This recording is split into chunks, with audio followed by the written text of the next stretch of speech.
Hi everyone, and welcome to episode 63 of SAMA. SAMA is a program which invites an expert to talk about their area of expertise. Today we're lucky to have Sherri Tutkus with us to tell us about the health benefits of medicinal CBD and of medicinal cannabis. Sherri is a registered nurse who suffered a health crisis in 2012. Her health began spiralling downwards. Prescribed medication did not help in her struggle, and she then discovered the health benefits of medicinal cannabis. So welcome to our show, Sherri. Please tell us about your path to recovery. All right. Thank you so much for having me on. I'm very grateful to have this platform to share. I just want to start off by saying that my expertise in cannabis comes from my personal experience, and it comes from my journey and how I've used it to heal myself, and my experience working with my patients and how it's made a difference in their lives by relieving suffering and improving quality of life. So my journey started, I've been a nurse since 1988. I graduated from Boston College in Massachusetts with my bachelor's in science and nursing. And I have had a wonderful career. I've worked all over the city of Boston, taking care of patients from pediatrics to geriatrics. I had a wonderful position, and I ended up getting very sick. I went from high functioning, single mother of 3. I have a child that has a disability, high functioning to not functioning at all, complete disability. I almost died, and the illness that I had affected my internal immune system in my gut. And what happened was I developed a series of immune disorders because I wasn't absorbing nutrients. So it was one problem after another, one medication after another. I became one of those patients they call polypharmacy. So, and basically the medications weren't working. So patients will say to me, people say, well, why are you taking them? Because I was afraid not to take them. So the story goes along the lines of chronic pain, debilitating disease, high functioning to no functioning, a lot of medications. It started to affect my mental health. So not only was my physical health suffering, it started to creep over into my psychological, my social, and my spiritual health. I've always been a practitioner that has engaged in alternative healing. I consider myself to be a holistic nurse, mind, body, spirit, I believe in all of it, and I know all of it to be true for working. But when I got that sick, all of those tools that I was using, meditation, yoga, exercise, I did chiropractic care, acupuncture, even supplements and nutrition, all of it went out the window. It was as if it didn't exist anymore because there was so much pain glaring, and I couldn't get out of my own way. Was this similar to Crohn's disease? It was very similar. We'll call it Crohn's. It wasn't. It was an infectious disease that I acquired while working, but the same mechanisms and what I was experiencing. If you want me to get gory and detailed, I can. But severe gastrointestinal problems, up and down, and not knowing when, and bloating, and difficulty eating, and having nausea, not wanting to eat, being starving, feeling like your body's eating itself, the fatigue, the weakness, the dehydration. It was horrible. I mean, I'm a tall, thin woman anyways, but can you imagine me 20 pounds thinner? And this was me putting on weight. I mean, you can, So all of it went out the window. Now, I always understood cannabis recreationally, and I didn't understand it medicinally. So basically, my health deteriorated to the point where I was so depressed, I was anxious, I was afraid to leave my home. I didn't know how to interact with people. I was pretending to feel good, which is exhausting. I couldn't sleep because I was in pain. I knew I had a lot to live for, but I didn't feel like it. So having the polarity of emotions of knowing and feeling completely opposite my spirit, I didn't have down the tubes. I call it, I was spiraling the drain. So I understood cannabis. Cannabis has became medically acceptable in Massachusetts in 2012. I had to wait till I was really, really sick, 2014, 15, because I started to develop other autoimmune conditions before I started to delve into medical cannabis. So for 3 years you were going down. That's terrible. Yeah. 3 years you're tolerating this condition. 3 years, 3 years. The depression is beyond belief. Everything is an effort. You feel like I was grieving my life, going from high functioning to not functioning, to not being able to take care of my kids, to not being able to enjoy the simple things. Washing dishes, doing laundry, taking a shower, going to the grocery, that stuff was hard. And stuff that we take for granted was stuff that I couldn't do anymore. And that was depressing. And I felt like a burden. I felt like a failure. What did I do wrong? What did I do to deserve this? And I was stuck in the trajectory and the story of suffering. And when you're stuck there, it's hard to pull out. So what ended up happening is a friend of mine who was a nurse came over and she rolled a joint and I smoked it. And boy, I'm telling you, I felt good. I felt really good. But it wasn't good enough for me to function. It wasn't. So here, I'm going to step into how I teach. Cannabis can be used 3 ways: medically, recreationally, and irresponsibly.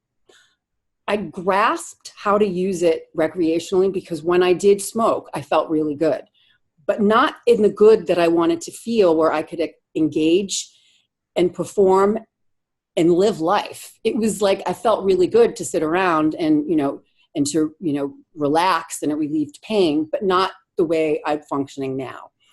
So something clicked. I was like, this works. It's almost as if the cannabis bridged a gap to mind and body. So I was able to start seeing things from a different perspective. So in the United States, I ended up getting my medical card because it's federally illegal. Massachusetts became medically legal in 2012, and in 2016 became recreationally legal. So the stigma around cannabis is grotesque. It's really horrible. And the more I learn about it, the more I realize I don't know. And the more compelled I am to learn and to teach, because the more I learn, the more I'm responsible for at the same time. This changed my life. I delved into the cannabis plant. I delved into cultivation. I delved into, what is this plant? What does it do? What can it do for me? What is it about it that is so scary to people? And I experimented. I became my best experiment. And it took me about 1.5 years to figure out how to use it medically. And when I say medically, I mean in the way where I can get up and function. I can get up and take a shower and wash my hair and make breakfast and get the kids off, and I can work again, and I can take care of myself, and I can do the things that normal people used to do, that I used to do, that normal people do. So I'm not trying to say. No, I think you're right. The first time normal people used to do that, they just let the dishes pile up and just watch TV in the morning. Yeah. So I delved into it and I learned, and in the process of learning, I learned more about myself. So I trusted, and I still believe in traditional medicine to a certain degree, but we've been so disempowered. And I believed and trusted in the system, and I gave my power away, and I was left feeling powerless. And it was that toking of that joint that actually helped me pull back out of my suffering, and to help me just for the moment, in the glimpse of time, give me hope that there is another way. And why would they approve of cannabis medically if there wasn't something to it? Right? I mean, there's no such thing as medicinal alcohol. Right? Alcohol can only be used 2 ways: recreationally and irresponsibly. So, you start. Go ahead. And sterilization as well, which is truly, what the doctors use. Sherri, yes, sure. You're saying about it's not actually. So, legal in many places, is it? Yeah, no. sorry. So, and that's the part too, is my focus. You know, the more I learn about the history of it, and the laws are changing. I mean, I open up, you know, Google Plus and Facebook and the news, and I'm seeing articles that this is changing, that's changing. Now they can give it in school, you know, they can give it to kids in school in Colorado. So it's constantly changing as to what, oh, sorry, no, that was Illinois, wrong state. So you see what I'm saying? Like, it's every state is changing because they have the capability. Since it's federally illegal, every state can make their own laws surrounding cannabis. So I'll just get back to quickly my story a little bit and then delve into why I'm doing what I'm doing. So I learned about cannabis. I delved into the science. I took certifications. I delved into the history. And I'll talk a little bit about that because that's mind-blowing. I mean, it's been the biggest kept secret for such a long time. And once you go back, and I have a ton of resources I'll share with you all, your mind, you're going to be like, whoa, really? It's like the hidden, it's a treasure that's been hidden. So I started to learn about it, and it took 1.5 years for me to start to feel better. And I remember sitting on the couch when I had all my cannabis plant and my, you know, all the paraphernalia and the medicine, and I was learning and taking notes. And I was sitting there and I was looking at all of it, and I said, gosh, if I can figure this out, you can call me the green nurse, right? Joking. You know, I'll be the green nurse. I'll help other people. And let me tell you, once I started to feel better, I'm like, I have to do this. I have to be the green nurse, you know, and it's because this is a way that I can now get back to helping people in a different way. Everything that I've ever done as a nurse has come full circle to incorporate mind, body, spirit. And what we like to do is we're teaching bio, psycho, social, spiritual aspects of healing, and that it requires all of it. You know, you need to plug in. And when people have come to us as nurses now that we're taking care of, they're coming as a last resort. They're coming broken with no hope. And, and when I talk to them about the different things that they've been doing, they'll say, no, physical therapy didn't work. Chiropractic care didn't work. Meditation never works. Yoga, forget it. I could never get on the mat. Walking, I can't even walk to the bathroom. So everything, I can't enjoy I can't enjoy anything. People are suffering. And so I found that connecting with them in a way from a place of I've been there. And the most sacred question I ask my patients is this: what is most important to you? And how do you want to feel? Right? And how can I help you get there? Right? Like, seriously, because it's learning. How can I help you get there? Let's take a journey. Let me take your hand. And it doesn't need to be scary, you know, and cannabis is very personal. It's different for everyone. One size fits all doesn't work. There's a lot of, I call it trial and error. But the good news about the error is this: it will not kill you. There have been 0 recorded deaths from cannabis in history. It's been used for over 10,000 years. So that's one of the journeys I take with patients, is hand holding. And once they start to feel better, that's when I start reintroducing the other tools. So for example, meditation, forget it. Someone feels better. Okay, I can teach you how to do a 5-minute meditation right on the phone.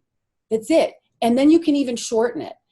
And people they're open to it. Once you can shine off, I call shine off a nugget in the brain, to pull them out of the trajectory of the story of being really sick and suffering, we start to look for the silver lining and the different things that we can do to help people feel better. And so I started this company, the GreenNurse Group. And what we are is we're a nonprofit. I call it a nonprofit whole health consulting agency. And we focus on teaching cannabinoid therapeutics and how cannabis can be used as a tool to manage symptoms of chronic illness as well as promote wellness. And we teach that through the platform. We were given the opportunity from Cannabis Radio Network to have our own show called the GreenNurse Show. And it's myself and my medical director. Her name is Dale Buckman. She's currently getting her PhD in nursing. And we work together very well as a team. And what we're doing is we're bringing stories, real live stories of people that have used cannabis as a tool. And we're focusing on different diseases for each show, different symptoms. We're bringing on people in the industry that are supporting cannabis. And we're trying to really decrease stigma. What we've started doing is specific dispensaries in Massachusetts. There's one in particular, is having us come, and we do GreenNurse group days where we meet their patients, we talk to them, we educate them, and then we help them looking at the menu that's available. They make choices based on the education that we provide them. So we're empowering them to make decisions for themselves. And it's tapping into, how do you feel? How do you want to feel? Let's learn about the plant and what's in it, and how those specific things can help you reach the state of wellness that you're looking for. Does that make sense? It does. Now, I've got a question, but Sure. Maybe we should get into the history of cannabis first. And because you said it goes back about 10,000 years. That's a lot of history. I'm over 10,000 years ago. Even in China, it has been used for everything throughout the years. I mean, it can be used for, we have, the hemp itself. Hemp stalks can be used for animal bedding, mulch, chemical absorbent, fiberboard, insulation, concrete, rope, netting, canvas, biocomposites, nonwovens, clothes, shoes, bags, biofuel, ethanol, paper products, cardboard, filters, fuel, ink, paint, dressings, body products, animal food. The nuts can be used for bread, granola, cereal, milk, protein powder. It's endless. I could just go on and read. What they say is, they said that 1 acre of hemp can produce 300 gallons of oil.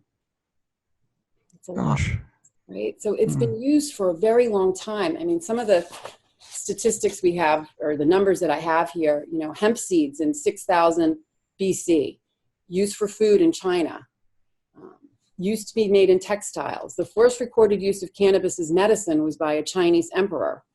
And he used it as a hallucinogen. He used it to increase his appetite and as a gastrointestinal tonic. This has been documented. 800 BC, bang. Okay, that's another word for cannabis. It's the dried cannabis leaves and seeds, and it was used. It's one of 5 sacred plants in India, and it's been used in India as medicine and as ritual. Part of their spiritual rituals. Then it's been used around the world. I mean, I was looking at the dates here. In China in 1500 BC, hemp, food, fiber, clothes. Russia, hemp rope.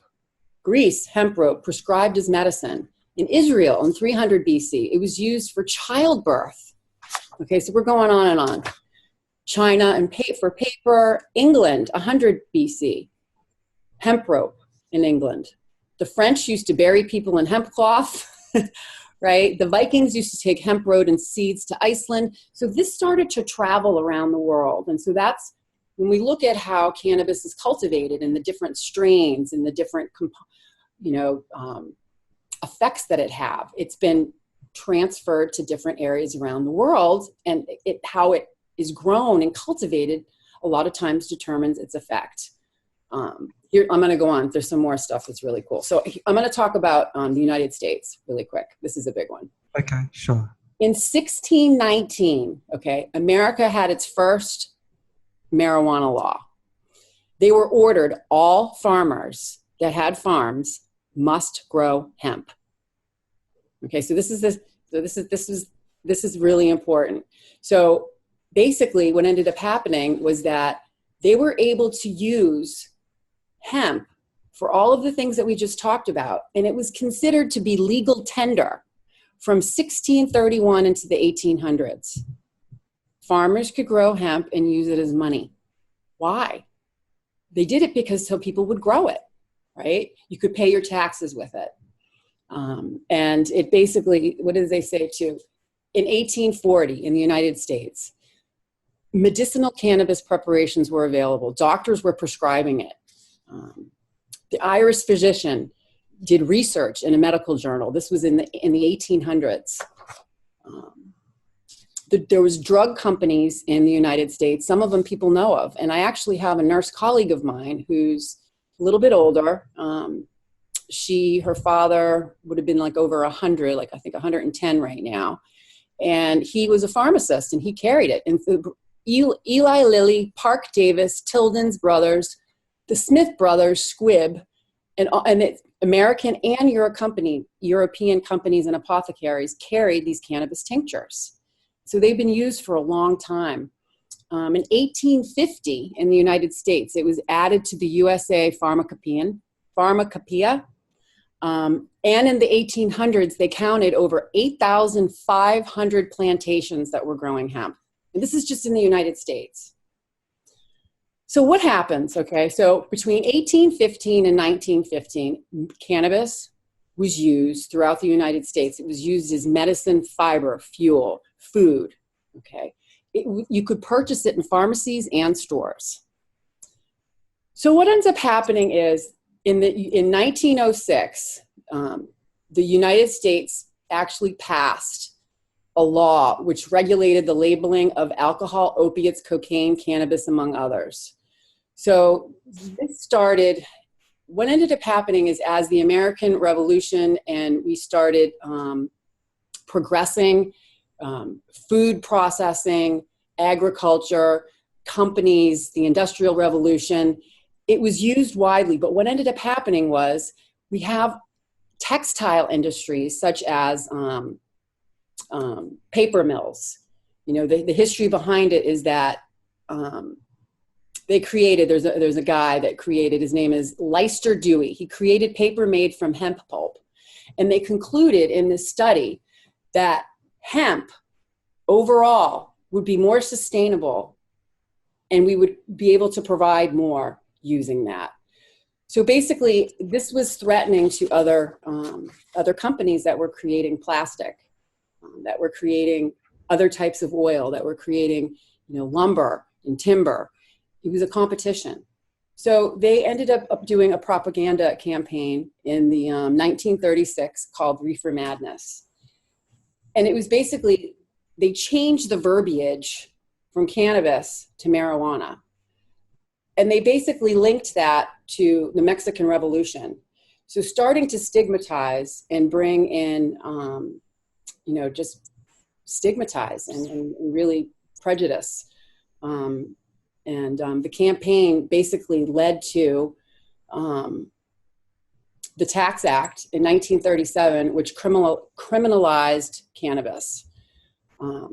And when that happened, there was a doctor from the American Medical Association that went to Congress, and he basically said that there was no evidence that cannabis is a dangerous drug, and it holds a lot of promise. And basically he said that they lose sight of the fact that future investigations can actually help the growth and development of medicine. And they ignored him, and they still prohibited it. 1941, they removed it from the medical pharmacopoeia.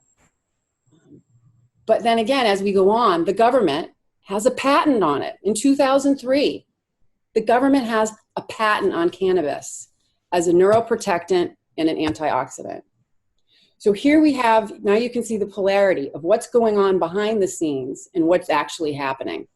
So we have all this history that's being squashed because of the Industrial Revolution. Words are being changed around. The propaganda campaign for money. It's all about making money. So you mentioned around 1905 there was the start of the change. That was pretty much the time when cars started going on roads. Yes. And because cannabis is a hallucinoid, that may have been a reason why they want to regulate it, surely, and alcohol as well. Yes. You wouldn't want to be driving while you're drunk, for example. Yes. But I'll tell you really quickly about the plant is that hemp, you cannot get high on hemp. Hemp is completely non-intoxicating. So, and just, the cars, Henry Ford's first car was made out of hemp. So yeah, so you cannot get high. There is no THC in hemp. Industrial. You mentioned industrial. So hemp is different to the cannabis that the Romans were using to hallucinate, to reach their spiritual. Yeah, so it's classified. So you have the cannabis sativa plant, and basically they classify that gets broken down, and you have hemp, okay, which is considered, if you have 0.3% or less, they consider that of THC, they consider that to be hemp. But there's industrial hemp, which is actually grows very, very tall, and that's what's good for food, fuel, fiber, textiles. That has just a little bit of CBD in it, but it doesn't have the medicinal benefits as much as the cannabis sativa plant CBD. So you can cultivate a plant and breed it down to get the psychoactivity of the THC below the 0.3%.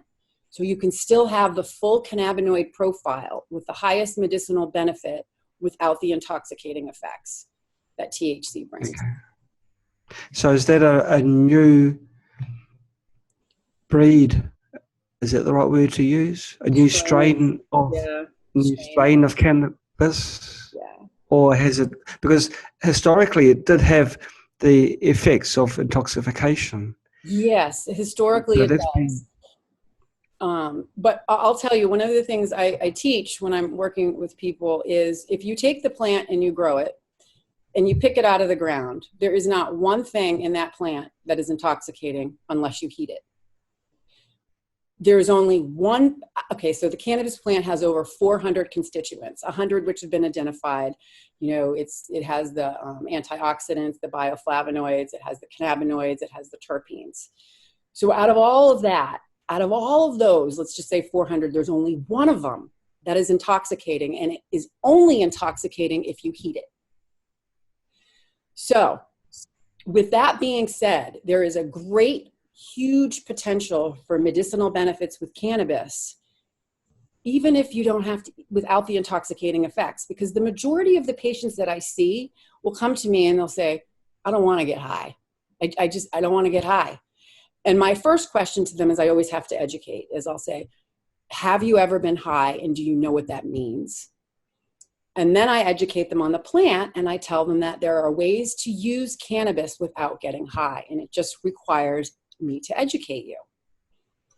And basically the raw plant itself is not intoxicating. So I really think that juicing cannabis is going to be the future. I truly, wheatgrass juice, I'll give you an example. I love nutrition.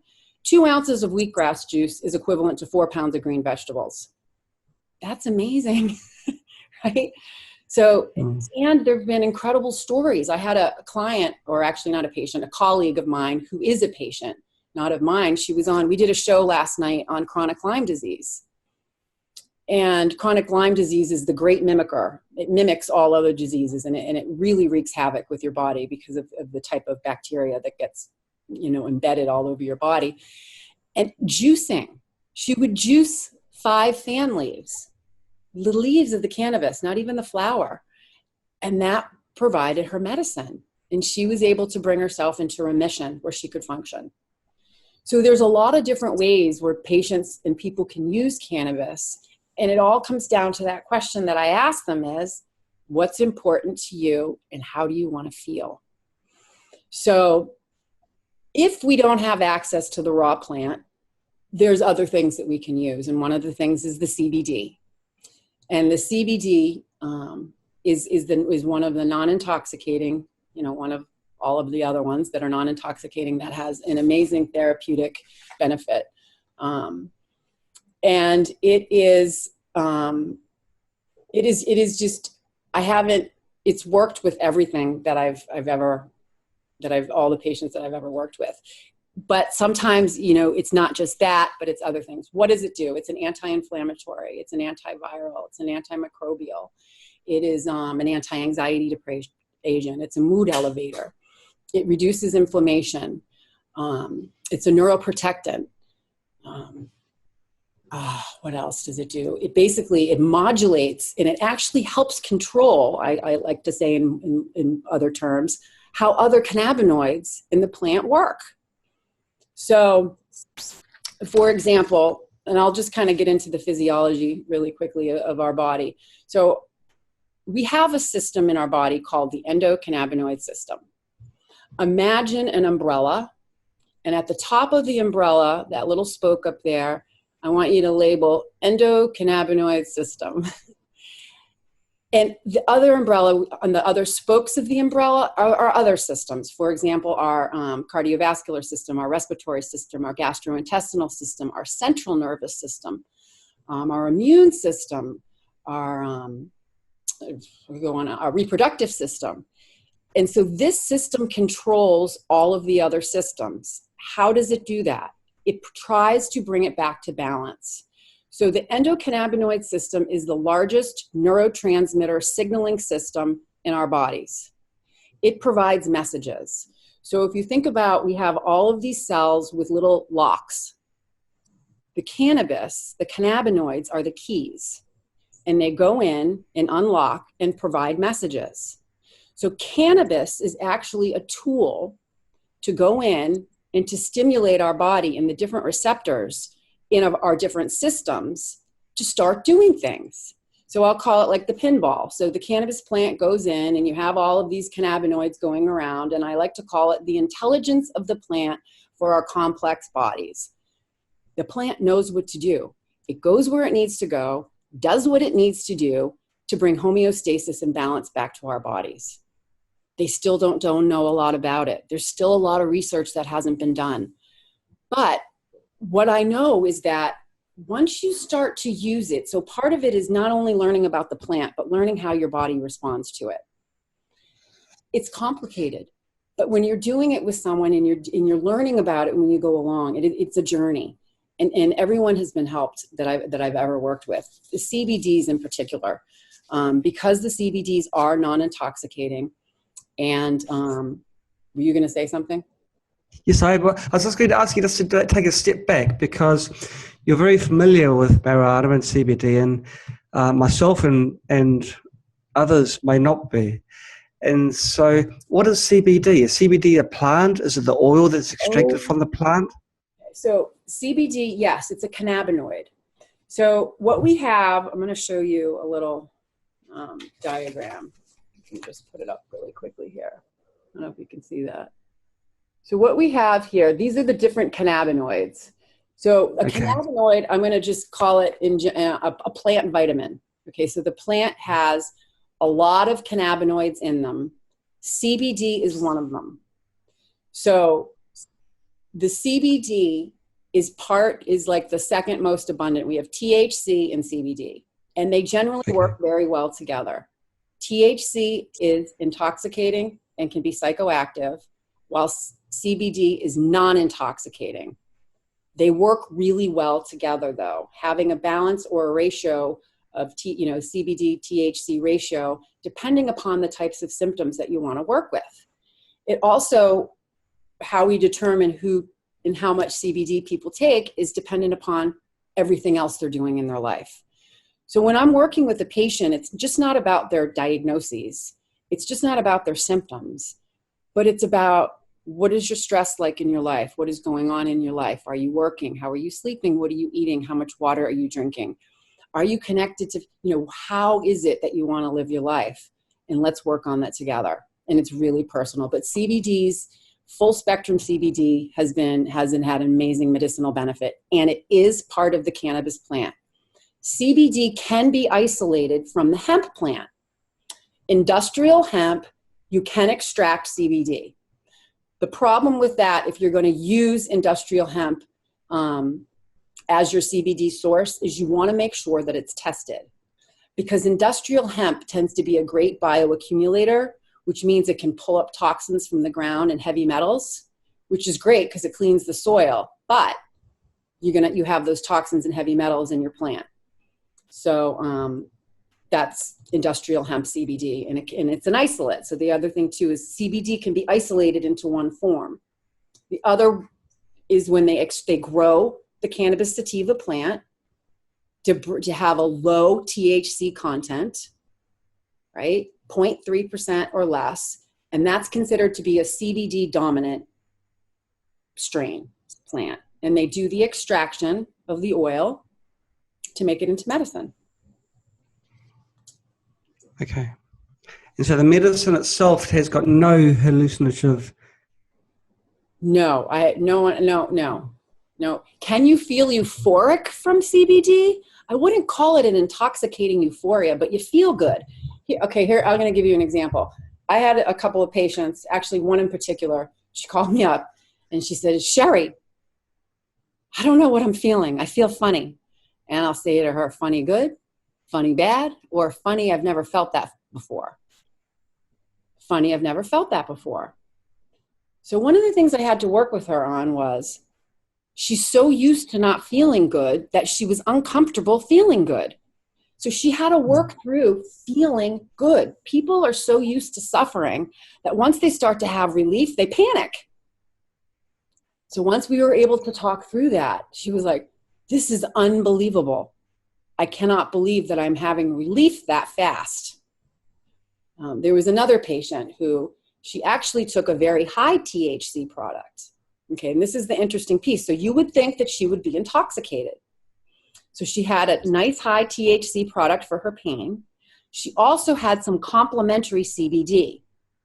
Okay, not an exact ratio, but I would probably say she had more THC. So she had 2 parts THC, 1 part CBD.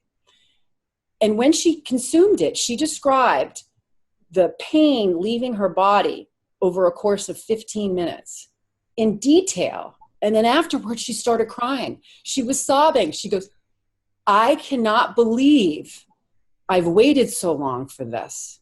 And she goes, Sherri, I don't know what it means to be high, but boy, I know what it means to feel good again. And that's the part that I always like to teach people is that just because THC is psychoactive and intoxicating, it doesn't mean that it's going to affect you that way when you take it, right? And if you do have a little bit too much THC on board and you are feeling uncomfortably high, that's where CBD works. CBD is a great mitigator of intoxicating feelings, meaning that you can take some CBD and it kind of bumps the THC off of the receptors in the brain to help bring you down a little bit, calm you. So in the medicine, it works really good. Really good. So is it normally an oil? Oh gosh, so there's a lot of different ways you can use cannabis. So the plant grows, and when it flowers, it's a flower. So they cure it, and you can smoke that. People break it off, they roll it up, they can smoke it into joints, they can put it into bongs, they can put it into steamers. It's called vaporizing. So they can take the flower and steam the oil. They actually do extractions where they extract the oil for people to vaporize.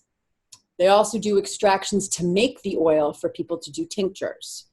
And that's, I really, with patients that I'm working with that are really, really sick, I discourage smoking. I'm not saying smoking is bad, because it's not. It's appropriate in specific situations. But when the patients that I'm working with are really, really sick and really suffering, and like I said, I work with them and meet them where they are as to how to medicate. And it's easier to titrate doses when you're using the tinctures and the oils, because you're not waiting around, because when you're using, and then you can eat it. So cannabis can be put into food. So they call it edibles, they take extracts and they cook it into foods, and they have specific milligrams and specific concentrations. So cannabis can be smoked, vaporized, eaten. It can be used as suppositories, vaginal suppositories, rectal suppositories. I've seen people put it up their nose. I've had patients put oil on wounds, on cancer. Full extract cannabis oil is a really, really potent oil. It's where they actually take the plant in an alcohol extraction, extract all the cannabinoids out of the plant into the alcohol, and then they burn the solvent off, and you're left with this thick black grease. So it's full extract cannabis oil. It generally has a very high THC content, or CBD, or both, and all of the other cannabinoids. And you only need the size of a rice grain. that is really, really, really potent medicine. And people don't need much of it. So we teach how to take the strongest medicine in the least amount to provide the most medicinal benefits with the least intoxicating effects so people can function. So yes, there's all different ways that people can do it. Even lotions, creams, salves, sprays, rubs, like a spray, right? They have, there's all different kinds of ways to medicate. Waters. What they're doing over here now is they're actually having infused dinners, CBD infused dinners. So they're making it social. Tea. I have tea bags with cannabis leaves in it. And because it also has the other cannabinoids, and the heat activates it a little bit. So the realm of cannabis and hemp and CBD is so vast and so extensive, and it's going to continue to expand. As it becomes more accepted and the stigma decreases and more that people see the medicinal benefits and hear the stories. Hear the stories from the patients and from the nurses and from the providers as to how that this can make an impact, in your life. Can we talk a bit, Sherri, about the benefits that it provides? We've talked, when you do give your talk, you're talking in general terms, but is it for controlling pain? Is it to actually reverse conditions? Yes. So there's over 100 conditions that it's medically approved for, but I can honestly tell you, like when I was doing my we were on the show last night and we were doing Lyme disease, talking about Lyme disease and how it's the great imitator. And Lyme disease affects every single aspect of your body. So if you can think of, we can focus on one system if we want. But if you think about it being in all different systems of the body, when she took that full extract cannabis oil or the raw plant, she was getting all of the cannabinoids and it was going where it needs to go. So specific symptoms that I've seen it work with, absolutely. I've seen it work with all different kinds of pain. Like we're talking refractory pain. There was one of the patients called in last night on the phone, and he started taking cannabis oil mid-June, and in 2 months he was completely off of all of his opiates, off of his Neurontin, like cold turkey, and he can walk. So this was a man in 6 to 8 weeks that was able to get himself off of narcotics for chronic pain due to Lyme disease.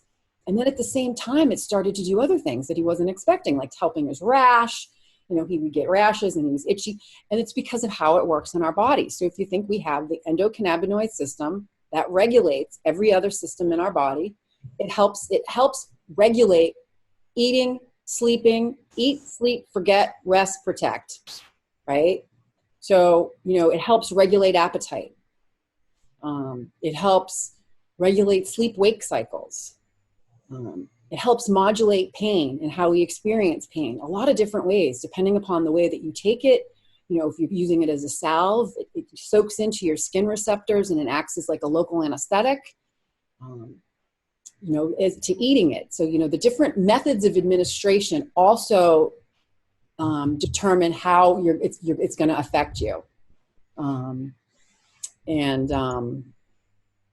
What else? Now, I've had some questions in from Bev Wright. She's over in sunny New Zealand. Bev, you've asked a few questions which I'll answer at the end of the summer because they're pertaining to spooky. But the last question I can ask Sherri, now Bev is saying that she's been told many times that inhaling the oil would do good for your lungs. Okay. So are we talking, we're not talking about the smoking a joint. So you're talking about vaporizing the oil, correct? I guess this is what Bev is talking about. And it looks like that Bev isn't a smoker, so she's concerned that there will be some form of intoxicating effect. Okay. So it depends upon what you're smoking. So they do have the capability, if there is CBD only oil, they can extract the CBD. There's a couple of companies that actually do it, fully extract the CBD, and it's in a little cartridge that you put on a vaporizer pen. And what the vaporizer pen does is it steams the oil. So I explain vaporizing is, you imagine you have a big pot of water on the stove and you start boiling it, and all the steam comes up. It's very similar. So you're vaporizing the oil instead of burning it. You know, it heats it up and it steams it. Is it going to hurt you? No, it's not. Anything that you do too much isn't good, but CBD is really, really good. People have quit smoking. People have get off of nicotine. CBD vaporizing is I like CBD vaporizing as a rescue and for specific conditions and for what people need. Smoking, there's a couple of patients that I've actually worked with, and you'll be very surprised. There's one of them in particular that actually does smoke cannabis to relieve symptoms. And, but he uses a water bong. So it's a cold water bong. So the smoke that he gets in is actually cool and not burning. And what it does for him is it opens up his airways, right? So if it's anti-inflammatory, it dilates the vessels in his lungs and it improves gas exchange. It actually helps him breathe better, right? It's counterintuitive, which is what you would think, but because it's medicine. And he likes to use the flower because it has all of the cannabinoids in it, particularly. And basically the thing with him is that he only needs to do it once. That's it. And he uses the other oils. So this for him is a rescue. Like if instead of using his inhaler, right, or his puffer or steroids, he'll go do a bong hit, a cool bong hit. And that's better for him, because then what else does that do for him? It decreases his anxiety. It improved his mood. And he went and had something to eat, right? So, it was supporting other areas of his body as opposed to doing one puffer that's just doing one thing.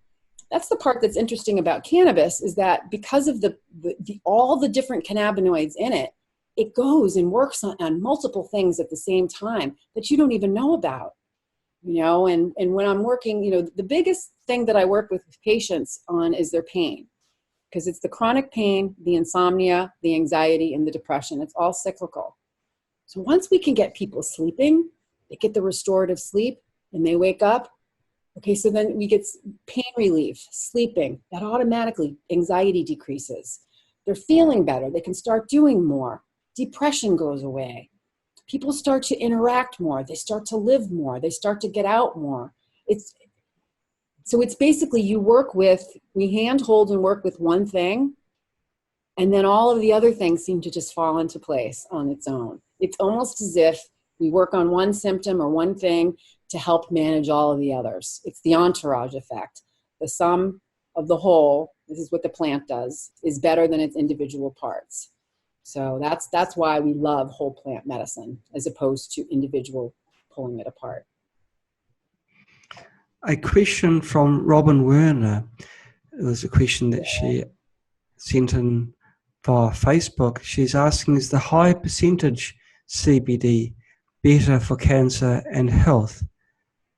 I guess she's asking, does it have to be very strong CBD?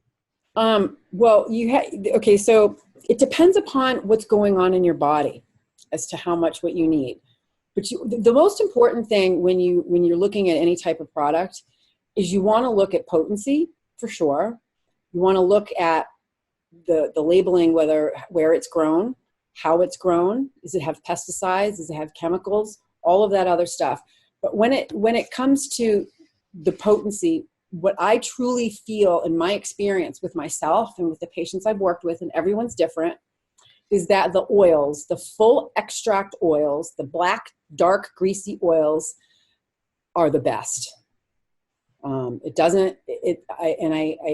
It's medicine. That and the tinctures I find are the best.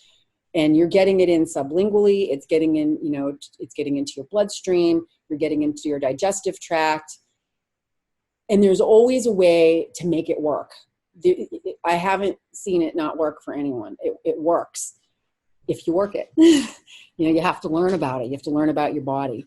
But the full extract cannabis oils I find are the best. And you can make those with a high CBD strain, or you can make it with an indica strain, or you can make it with a sativa strain. Is one better than the other? Not necessarily. It depends upon the person. But if you're looking for the non-intoxicating effects, CBD dominant. The more CBD that you use when you're using cannabis is the less high you'll be.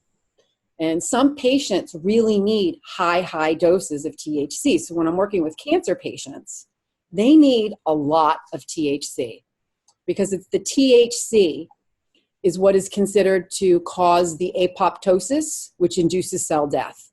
So the THC gets in there and boots out the mitochondria, which is the energy, and the cell starts to collapse and the cancer eats itself and it's gone. So it needs a ton. Our bodies need a lot of it, but it's really intoxicating.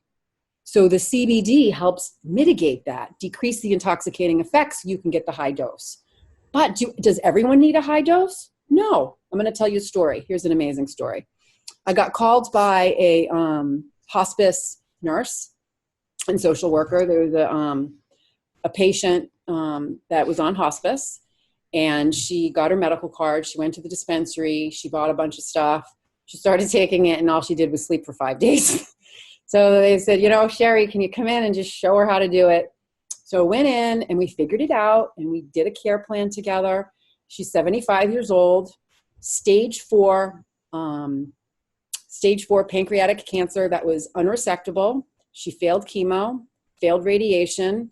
She'd come to terms that she was going to die, and she just wanted to have a high quality of life. She didn't want to be on all the narcotics. So we figured out a way to bridge the gap from what she wasn't getting from traditional medicine. She wasn't intoxicated. We got her feeling good, sleeping. And I just kept in touch with her week by week. In December, I get a phone call for her, and she says, Sherri, I just left my oncologist's office. He thinks I'm in remission. Really? Oh, fantastic. 3 months. And she wasn't taking a lot. Okay, so we're going from a person on hospice in 3 months' time going into remission. And then she says, Sherri, can you help me get off of all of my narcotics? And I said, well, the doctor needs to do the narcotic weaning, but I'll help you with the cannabis. So from December until February 9th, I remember the exact date, we got her completely off of her narcotics. A week later, she called me back and she says, it's completely undetectable. The cancer is undetectable. She goes, and she's an Italian woman. And she goes, Sherri, I need to go to Italy. I'm going to book my trip. So this patient graduated from hospice. She's no longer on hospice. She's living a life. She's in remission. No detection of the cancer. And this was something that was unexpected. Wasn't expecting this to happen. So it's just little by little, it was all, my main thing when I work with patients is I don't know what's going to happen, but I'm going to be there and I'm going to help you feel better. And that's the best I can offer. Neville has asked a question. He says he's got multiple myeloma cancer diagnosed in April 2017. He's had chemotherapy. He's had stem cell transplants. And currently his blood tests are clear. And he's just wondering if cannabis can help with a blood disorder, which he has. Yes. I have a patient that I've worked with multiple myeloma, actually. And she uses a full spectrum CBD oil. She takes it twice a day. She still has the multiple myeloma, but she's not dying. So yes, I've seen it used with chemotherapy. I've seen it used with lymphomas and the multiple myeloma. I actually work with a patient. So she does a full spectrum CBD and she does a THCA oil. And what that is, it's the raw part of the cannabis. So they extract the raw plant into an oil using a cold extraction. So the THC is non-intoxicating.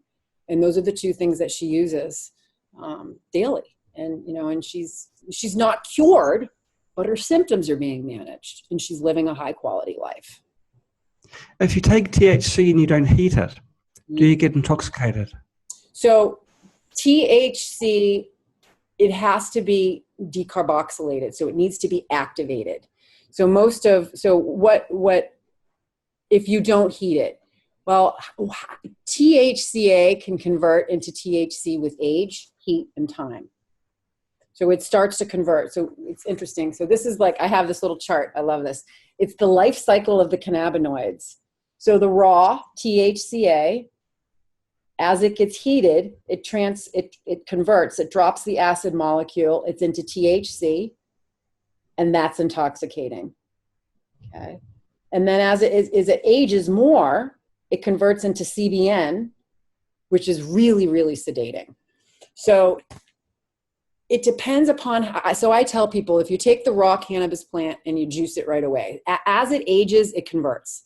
It does convert. Yes, the THCA converts into THC, which is psychoactive. Yes. But if I just took a raw bud and ate it, I wouldn't get high. I would, you know what I mean? I wouldn't be intoxicated. Okay, you've got to heat it up in some way. You either cook it in the oven or yes. smoke it, I suppose. When people make things, they decarboxylate it. It's interesting. I was making an oil for myself because I make cannabis infused coconut oil. So what I do is I take the flour and I'll sprinkle it on a pan, right? And I cover it up with tin foil and I heat it for 30 minutes at 220 degrees. I let it sit there till it dries. I take all the flour and I put it into this machine with some coconut oil, and then I just let it do its thing. It just, spins it and heats it. And then I strain it. And then I have a green coconut oil, and I use that actually as a salve on my skin. I put it all over. It's amazing. It's good for my face and my skin, and for any aches and pains. So instead of me buying it, I make it myself. And that's, and that's empowering too, teaching people how to make their own medicine, using cannabis. Right. Now, because cannabis has a stigma. It's a plant which can be grown, which can be dried, and then can be smoked to create highs. And it's not just without reason that it was outlawed. I don't think it would have been purely because of taking profits from drug companies or people that can make sales from other types of drugs to control the things that cannabis can control. I think at one point in the 60s, when the young people were smoking a lot of marijuana, that wouldn't have helped the case for legalizing marijuana, would it? Because it didn't, and that's the part that is a shame. Seriously, it doesn't. What we're really hoping now is that the nursing profession is on board 100% with cannabis. There are some nurses that aren't educated, but the nursing profession has supported it for over 20 years. The American Nurses Association. I'm actually a member of the American Cannabis Nurses Association, and there's another group in the United States called the Cannabis Nurses Network. And we are going to be the face of change because there are a lot of medical professionals that are out there that are using it to treat symptoms. And why are we going to be hypocrites about it? It works. 80% of oncologists, approve of their patients using cannabis. They just can't talk to them about it. And that's a shame because they're afraid, and then there's some of them that don't have time to learn about it. And there's not, so they've been brainwashed. And then some of the doctors won't do it because they're afraid that they're not going to be able to get insurance payments. That their Medicare rights will be taken away, so we're hoping as nurses, being, the most trusted profession in the world, we act normally as liaisons between patients and other professionals in the community. Like working in the hospital, I remember I was the one that the doctors would say, do your patients need anything? Or the physical therapist would come up, or the nutritionist would come up, or, the EEG, or they would always come to the nurse as the main person.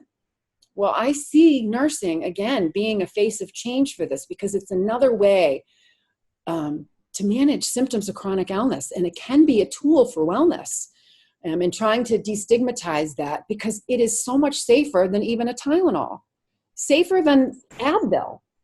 And the more people realize that, you don't need to be high to feel good, or you don't need drugs to feel good. I mean, granted, I think, you know, the best thing of all is to use food as thy medicine, you know, mind, body, spirit, let nature take care of itself. But because of, you know, how we live today with technology and how fast we are and how busy we are and the fast foods, and we never have time to slow down, you know, we're getting sick and sicker and sicker.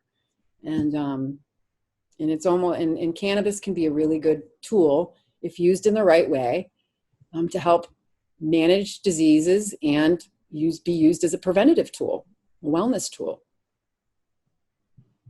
Gosh.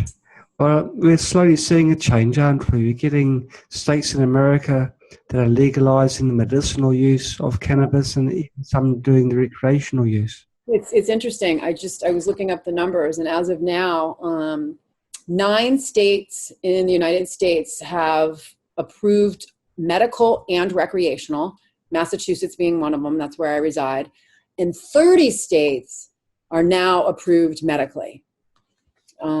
Statistics in, I think it was 2017, that said over 65% of Americans approved of using medical cannabis.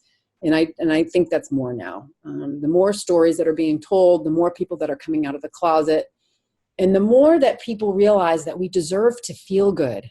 It's okay. That this is, you know, if you're using alcohol to feel good or you're using other drugs to feel good, this is something that's not going to kill you. And it has other benefits that's going to support your body. You know, it wasn't meant to be abused. And, you know, we can't control what people do. There's always going to be people that are going to want to abuse things.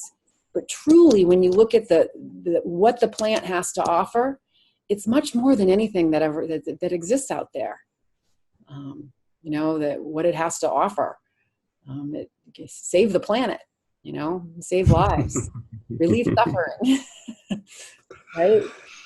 Yes, that's a great cause. If you can tell people, please, just before we end, the website. Oh, sure. So I want to give you guys a few tools here. So the website is greennursegroup.com. I can type that in if you want. Oh, I think with people that are watching this video afterwards, it'll be a bit hard for them to see what you're typing. So greennursegroup.com. Okay. Then on Facebook, we have Green Nurse Group Facebook page. We also have Green Nurse Radio Facebook page. We have a YouTube channel. And we're on Cannabis Radio Network on Facebook as well. And it's myself. Dale Buckman is my medical director, clinical nurse practitioner. She does certifications. We do a shared decision model. We work with patients together. And our focus is really teaching health and wellness, utilizing the biopsychosocial spiritual approach and a shared decision model for health and wellness. It's fantastic. And it's non-profit as well. Not non-profit because you can't make money. Non-profit because you don't want to make money. Well, no, it's basically, you know, because we honestly, we depend upon people to help us to get the message out. You know, that's part of why we're doing the radio show is to get sponsors so we can educate. We plan on I just started planning for our documentary. We are going to be doing a documentary called Green Nurse on the Go. And what we're going to be doing is we're going to be touring and speaking to patients and providers and nurses and doctors and having people share their stories of how cannabis has improved the quality of their life. And also are going to be working with people in the community that offer cannabis. They have a cannabis-friendly environment, meaning that they're open to cannabinoid therapeutics as a tool, whether you're using it medicinally or recreationally. And we want to bring that information on a grander scale to make it normal. You've got big plans. But just smoking in general, how it destroys people's lives, smoking, with the damage it does to your lungs and things. But if you can take the CBD oil without inhaling any smoke, if you can take it sublingually, perhaps. Yep, sublingually. So you can do sublingual, you can do in pill form, you can do it in salves. They do have vaporizers. Sure. I mean, for me, you got to think about when someone's really, really sick and doesn't feel good, they don't want to feel worse. So it was interesting when I was sitting at a dispensary and we were doing, I never knew I could feel so good and not be high. Like, do you know what I'm saying? Like, because I know what it feels like to be high. I know what it feels like to feel good. And I know what it feels like to feel horrible. And to feel good and to be able to attribute that to cannabis plus other things that I can do now, because it's not just the cannabis. Without the cannabis, I wouldn't be able to go work out. It would hurt too much, right? I wouldn't be eating as good as I am now because my body couldn't tolerate it. There's a really good question from Charlotte, and I'd like to ask you it. Her question is this: does cannabis cause lung cancer? I guess if you smoke cannabis is really the thing. I'm going to tell you an interesting story. So there was a patient that actually smoked cigarettes and smoked cannabis. Yes. He ended up getting lung cancer, but the lung cancer was encapsulated, meaning that it wasn't spreading. And they think, theory is, that the cannabis that he was using encapsulated it. So possibly that the cigarettes may have caused the cancer and the cannabis is preventing it from spreading. I have never heard of cannabis causing lung cancer. I haven't heard of cannabis causing any cancer for that matter. Okay. And one of the things I've been reading about is cannabis causing long-term brain damage. Is this a scare tactic? Yes, I'll tell you the reason why. Because cannabis is patented by the United States government as a neuroprotectant, which means that it protects our brain cells. So if something is a neuroprotectant, it's protecting our nerve cells, it protects our brain cells. We have receptors in our brain. It's called CB1 receptors. So if we have receptors in our brain that the cannabis plant can plug into, the different cannabinoids, right? So you think about it, it's there for a reason. The receptors are there to accept the plant. So it's a neuroprotectant.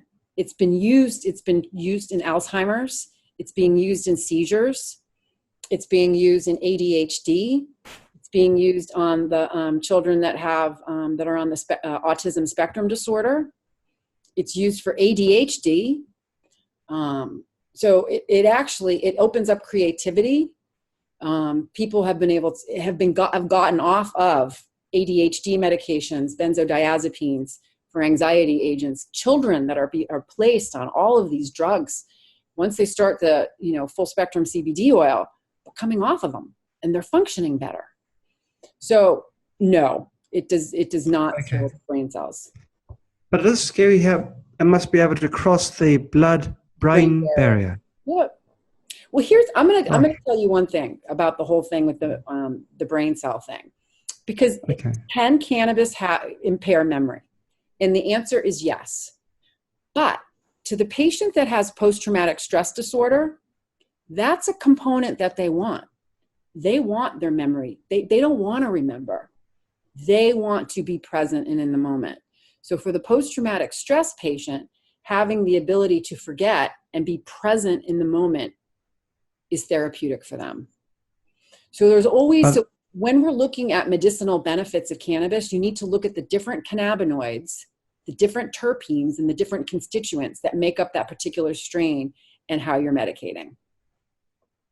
Okay, so it's tailored. Now, Charlotte does mention that there was a 10-year-old girl in... Yes. Yes, I know her. Yep. In Texas. She's saying that she gained more benefit from CBD oil for her epilepsy than the drugs that she was taking. Yes. And the doctors told her to go to Colorado and get what she needed to help her, which is quite open, isn't it? It's quite...